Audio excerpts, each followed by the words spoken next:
अस्सलामु अलैकुम वरहमतुल्लाहि वबरकातुहू। दोस्तों, आज हम कुवैत की 3 बड़ी अपडेट आप लोगों के साथ शेयर करने वाले हैं जो कुवैत में रहने वाले अजनबियों के लिए काफ़ी ज़्यादा अहम और इम्पोर्टेंट होने वाली है।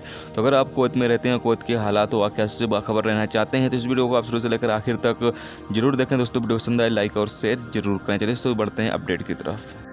दोस्तों, पहली अपडेट यह है कि Kuwait public authority for man power ने बताया है कि ऐसे तमाम लोग जिनकी रिपोर्टें कुवैत के अंदर दर्ज हैं फरार होने की, उन तमाम लोगों का मसला जो है वो public authority for man power की तरफ से हल किया जाएगा। यानी कि जो उनका रिपोर्ट दर्ज की गई है फरार होने की, जो नोटिस है उनकी फ़रार होने की, उसका जो है वो मसला हल किया जाएगा। अगर वो लीगल तरीके से कुवैत के अंदर रहना चाहते हैं तब भी मसला जो है वो हल किया जाएगा। या कुवैत छोड़कर अपने देश वापस जाना चाहते हैं तब भी, या फिर अपने रेसिडेंस को जो है वो रिन्यू करवाना चाहते हैं यानी अपना इकामा को दोबारा से लगवाना चाहते हैं, तब भी उन तमाम लोगों का जो मसला है वो हल किया जाएगा। इसके अलावा अगर वो अपने वीज़े को ट्रांसफ़र करना चाहते हैं किसी दूसरे कफिल के पास, तब भी उनका जो मसला है वो हल किया जाएगा। तो जो लोग भी इस वक्त कुवैत में हैं, अगर आप अपने कफिल के पास से फरार हो और आपकी रिपोर्ट जो है वो दर्ज कराई गई है, तो ऐसे में आप लोगों का जो मसला है वो हल किया जाएगा। आप लोग public authority for man power से कांटेक्ट कर सकते हैं। वहाँ पर जो भी आपका मसला है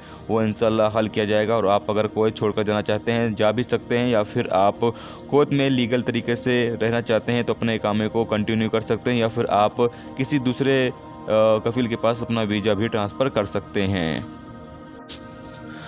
दोस्तों, अगली अपडेट यह है कि जैसा कि आपको बता दें कि अल राय रिपोर्ट के मुताबिक बताया गया है कि जिन 32-34 देशों पर फ़्लाइट की पाबंदी कुवैत सरकार ने लगा रखी है, उन 32-34 देशों में कुछ देशों को फ़्लाइट ओपन करने के परमिशन देने के हवाले से जो मीटिंग है वो बहुत ही जल्द की जाने वाली है। मीटिंग के दौरान ये फैसला किया जाएगा कि किन देशों में कोरोना वायरस के जो हालात हैं वो बेहतर हुए हैं, तो उन देशों को फ़्लाइट ओपन करने की परमिशन जो है वो दे दी जाएगी, यानी डायरेक्ट फ़्लाइटें जो हैं वो ओपन हो सकेंगी। इसके अलावा आगे ये बताया गया है कि इस हवाले से जो ताज़ा तरीन अपडेट होगी कोरोना वायरस की, वो कुवैत के हेल्थ मिनिस्टर जो हैं वो पेश करेंगे मीटिंग में, और उसके बाद देखा जाएगा कि किस मुल्क में कोरोना वायरस जो है वो कम हो चुका है या कंट्रोल में आ चुका है, तो उन देशों को फ़्लाइटें ओपन करने की परमिशन जो है वो दे दी जाएगी। इसके अलावा आगे ये बताया गया है कि फ़ेस टू फेस आने वाले दिनों में तमाम तर देशों को फ़्लाइटें ओपन करने की परमिशन दी जाएगी जैसे जैसे हालात जो है वो नॉर्मल होंगे। और आपको बता दें कि अभी